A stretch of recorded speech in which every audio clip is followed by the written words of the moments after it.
साथियों, हाल ही में भारत और अमेरिका के बीच में एक मधुर संबंध दिखाई दिया है। मधुर संबंध कैसे? भारत की तरफ से भारत के विदेश मंत्री अमेरिका जाकर आए हैं। कब जाए आए, क्यों जाए आए, हमको पता क्यों नहीं चला? हमारी तरफ से तो जानकारी यही थी कि भारत के प्रधानमंत्री अमेरिका के कहने पर यूक्रेन गए हैं। यूक्रेन जाए आए, उसके बाद कोई अपडेट है क्या? हाँ भाई, भारत के प्रधानमंत्री ने फोन करके बाइडेन को कहा है कि हाँ, शांति करवाने गए थे, कह आए हैं। बाइडेन बोले धन्यवाद, आपके शांति के प्रयास को हम महत्व देते हैं। कम से कम पुतिन को भी कहिए कि शांति रखें। ओके सर, अभी कहते हैं। पुतिन भैया शांति रखिए, मेरा आने का मकसद यही था। ये कुल मिलाकर के तो भारत के प्रधानमंत्री की दो महाशक्तियों को संतुलन में रखने की कोशिशें हैं।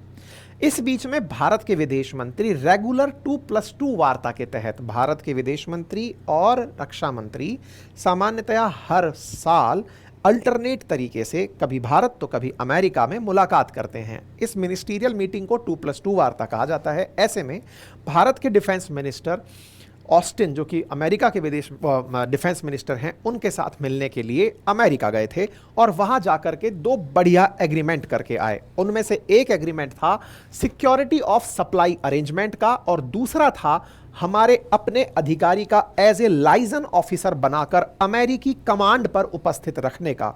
यानी कि भारतीय सेना का अधिकारी उनके कमांड पर अब ऑफिशियली तैनात रहेगा ताकि उनके कमांड्स को भारत का जो स्टैंड है वो तत्काल प्रभाव से बताया जा सके। इस तरह की रक्षा विजिट और उस रक्षा विजिट में इस तरह के अहम फैसले भारत और अमेरिका के बीच अच्छे संबंधों को दर्शाते हैं। लेकिन ये भारत का अमेरिका के साथ अच्छा संबंध क्या हमें दो महाशक्तियों के बीच में संतुलन को दर्शाता हुआ नहीं दिखता? मतलब कहने का यह है कि भारत जहां एक और रूस को निर्यात और आयात के मामले में साध रहा है, तेल परचेज और वेपन के लिए साध रहा है, वहीं अंतर्राष्ट्रीय स्तर पर कूटनीतिक रूप से दुनिया को अमेरिका के कहने पर यूक्रेन की यात्रा, अमेरिका के पक्ष में एग्रीमेंट लेता हुआ भारत यही दिखा रहा है कि फिलहाल भारत दोनों कंट्रीज को साथ साथ लेकर चलने की कवायद कर रहा है। ऐसे में भारत के प्रधानमंत्री का पुतिन के साथ मिलना जब पहली बड़ी सुर्खी बना था, उसके बाद में मोदी जी को मिले सम्मान पर अमेरिका की प्रतिक्रिया आना भी बहुत पब्लिक में चर्चा का विषय बना था। आपको याद होगा कि जुलाई के अंदर भारत के प्रधानमंत्री जब रूस की यात्रा पर गए थे तो उन्हें वहां का सम्मान, सर्वोच्च सम्मान दिया गया था। और ऐसे में उस सर्वोच्च सम्मान के बाद प्रधानमंत्री की ऑफिशियल विजिट के बाद में पुतिन के साथ जो हग करने का इंसिडेंट था, उन्हें गले लगाने का इंसिडेंट था, वो अंतर्राष्ट्रीय स्तर पर काफ़ी ज़्यादा क्रिटिसाइज किया गया था वेस्टर्न मीडिया के द्वारा। क्यों? क्योंकि जिस समय प्रधानमंत्री पुतिन के गले लग रहे थे, गले मिल रहे थे, दोनों आपस में एक दूसरे के साथ थे, उसी समय पर रूस ने यूक्रेन के एक अस्पताल पर हमला करके कुछ बच्चों को मार डाला था, जिस पर भारत की तरफ से तीव्र प्रतिक्रिया सेम डे आई थी।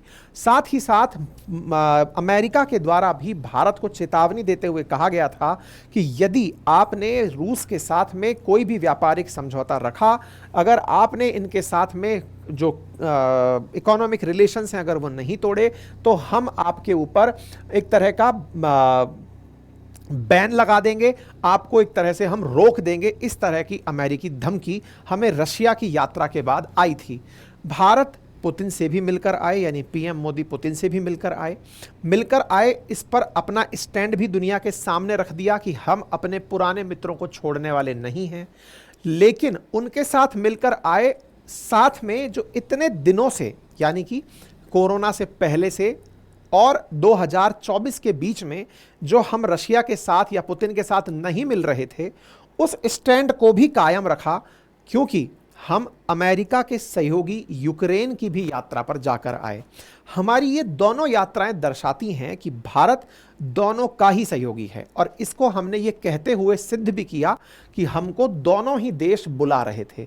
रूस भी बुला रहा था और यूक्रेन भी बुला रहा था। भारत की भूमिका दोनों देशों के बीच में एक मध्यस्थ की भूमिका हो सकती है।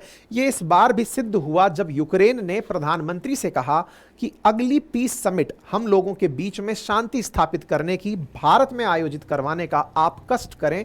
यथार्थ भारत और यूक्रेन और रशिया के बीच में शांति आपके देश में स्थापित होने का प्रस्ताव लाया जाए।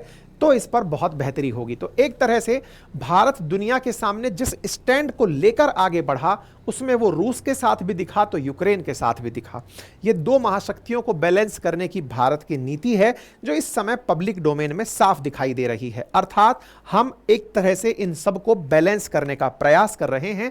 यूक्रेन में जेलेंस्की से मुलाकात होना, उनके साथ भी बिल्कुल वैसे ही गर्मजोशी से मिलना और उन बच्चों को जाकर श्रद्धांजलि अर्पित करना जिन्होंने रशिया के साथ इस कॉन्फ्लिक्ट में अपने प्राण गंवा दिए हैं, यह भारत के उस स्टैंड को दर्शाता है कि युद्ध नहीं होना चाहिए। This is not an era of war, जो भारत पहले भी कई बार कह चुका है। भारत हमेशा इस स्टैंड पर कायम रहा है कि डिप्लोमेसी, डायलॉग से ही शांति की स्थापना हो सकती है। भारत इसी बात को पुनः रशिया जाकर और यूक्रेन जाकर दोहरा चुका है।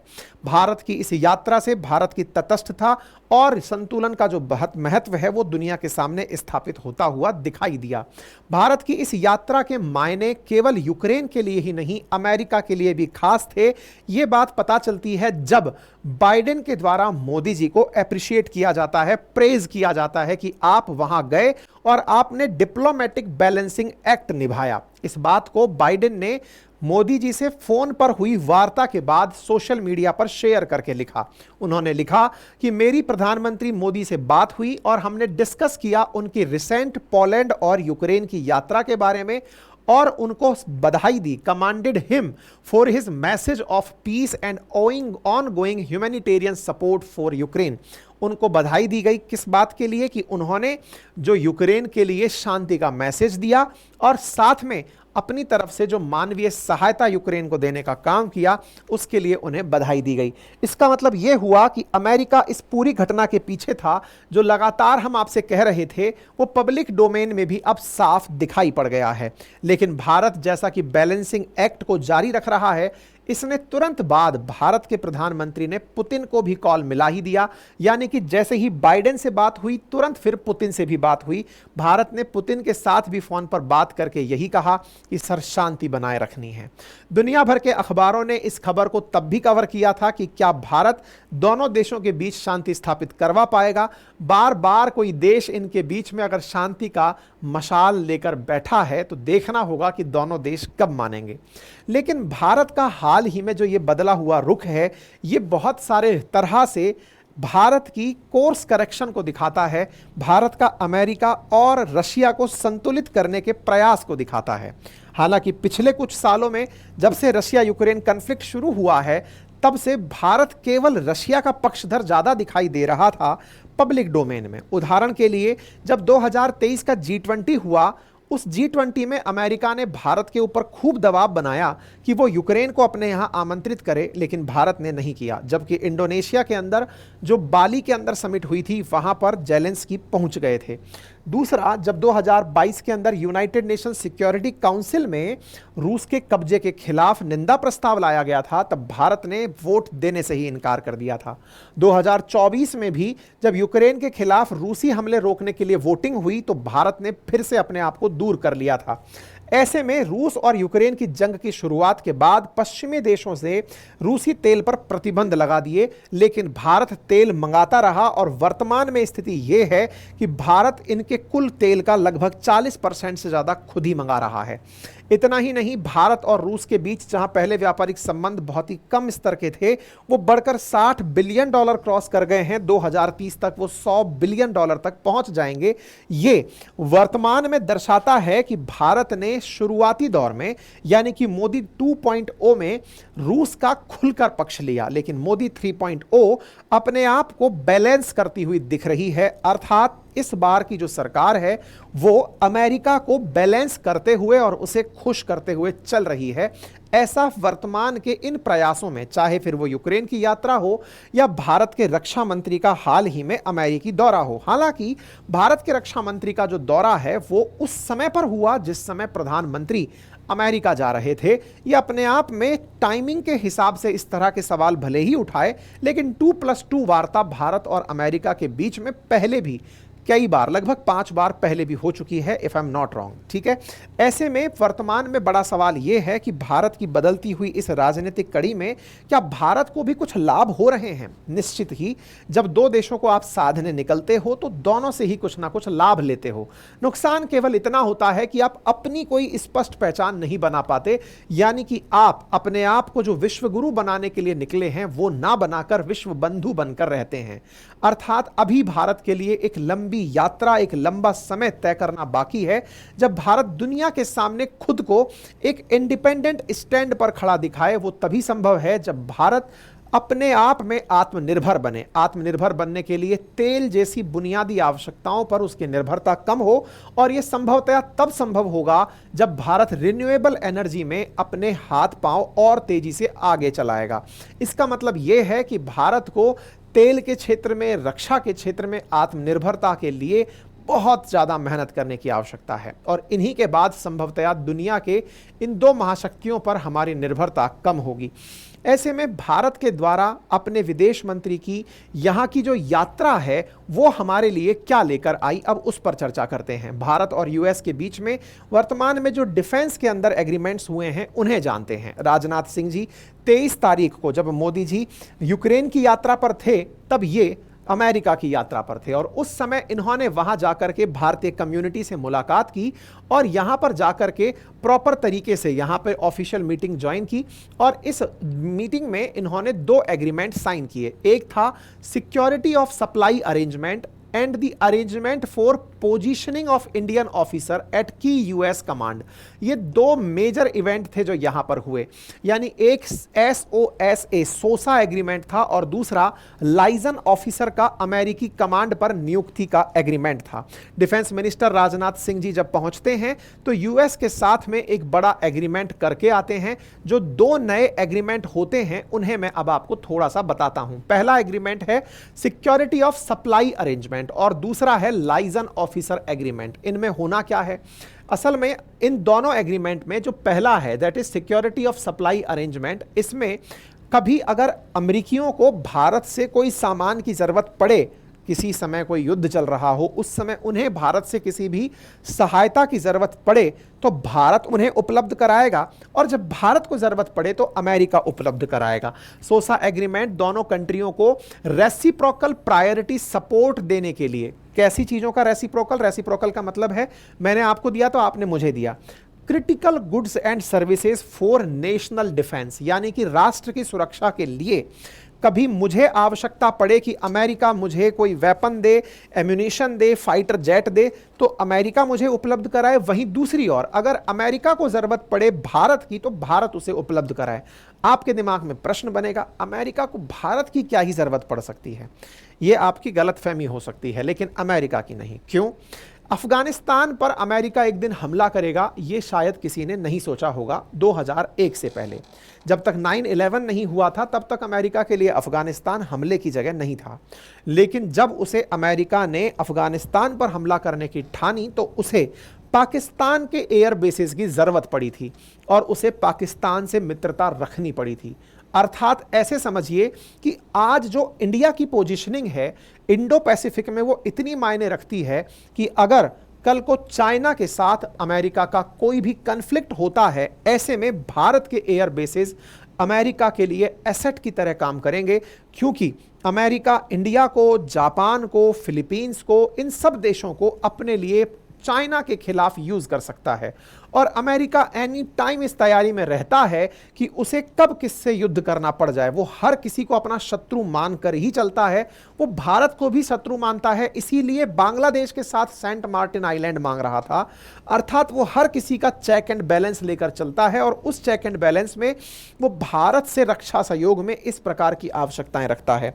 वहीं दूसरी ओर अब चूंकि वो पूरी दुनिया को अपनी कमांड्स में बांट कर चलता है, मैंने पहले भी आप लोगों को बताया है कि अमेरिका ने पूरी दुनिया को अपने कमांड में, जैसे आज हम बात करते हैं भारतीय सेना के 7 कमांड हैं, ऐसे ही इनके यहां पर अगर कमांड की बात करें तो पूरी दुनिया को US northern command, US southern command, US African command, US central command, US European command, US Indo Pacific command, ऐसे इनकी पूरी सेना पूरी दुनिया को बांट करके रखती है। ऐसे में भारत के साथ इनका एग्रीमेंट यह हुआ है कि एक दूसरे के प्रति ज्यादा विश्वास और इंटेलिजेंस को बढ़ावा देने के लिए क्लोजर कॉपरेशन के लिए हम मिलिट्रीज में अपने अपने बंदे तैनात करेंगे, यानी कि लाइजन ऑफिसर तैनात करेंगे, यानी कि the first Indian liaison officer will be stationed at US special operation command headquarter in Florida.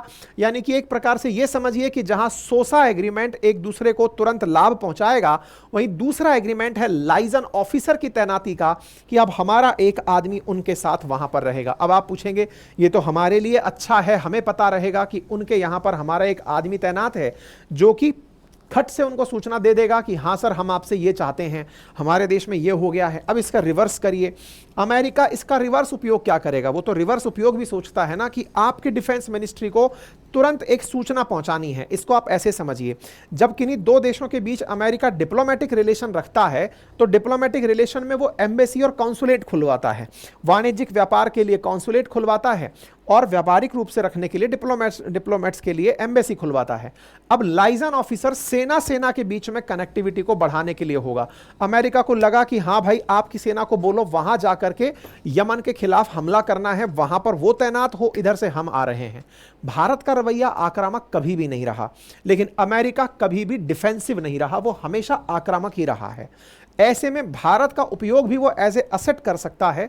दिखने में ये तरीका एक बार के लिए दो तरफा हो सकता है, लेकिन बड़ों से जो मित्रता है, कहते हैं ना पैसे वाले की जो यारी होती है वो केवल मजबूरी होती है। तो इसे भारत अपनी भले ही एक बड़ी जीत बताए, लेकिन ये किसी प्रकार के कॉम्प्रोमाइज से तो कम नहीं है, क्योंकि भारत भी जानता है कि इनकी मित्रता बड़े की यारी और कांच की क्यारी है। भरोसा नहीं है कि अमेरिका किस तरह का माल हमारे चिपकाने की तैयारी कर रहा हो।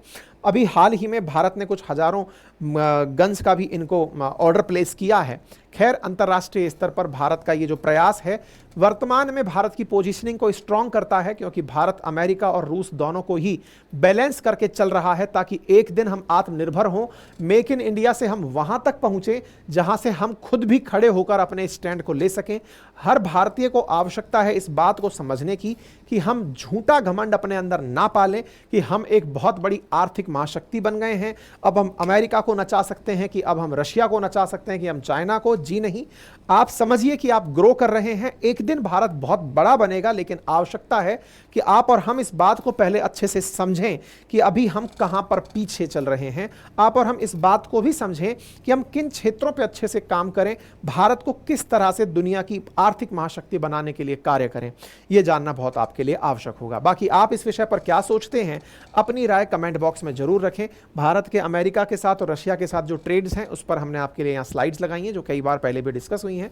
आप इस पूरे कंटेंट को हमारी वेबसाइट अपनी पाठशाला.com पर पा सकते हैं, और कनेक्टेड रहने के लिए आप हमारे व्हाट्सएप चैनल को ज्वाइन कर सकते हैं, जहां हम अपनी वेबसाइट का चैनल भी आपके साथ लिंक भी शेयर करते रहते हैं। ठीक है, ये सारी जो पढ़ने की जानकारी है मैं कई बार आप लोगों के साथ साझा कर चुका हूं, आप एक बार चेक कर लीजिएगा। ठीक है, बाकी एसएससी की टेस्ट सीरीज लॉन्च कर दी गई है, इसे आप एक्सेस कर सकते हैं। हमारा व्हाट्सएप चैनल चालू हो चुका है, उसे ज्वाइन करें। हमारे फाउंडेशन बैचेस के नोट्स, हमारे आरएस फाउंडेशन के नोट्स, हमारे हैंड रिटन नोट्स, सारी चीज़ें आप लोगों के लिए उपलब्ध हैं, जिसको जो जरूरी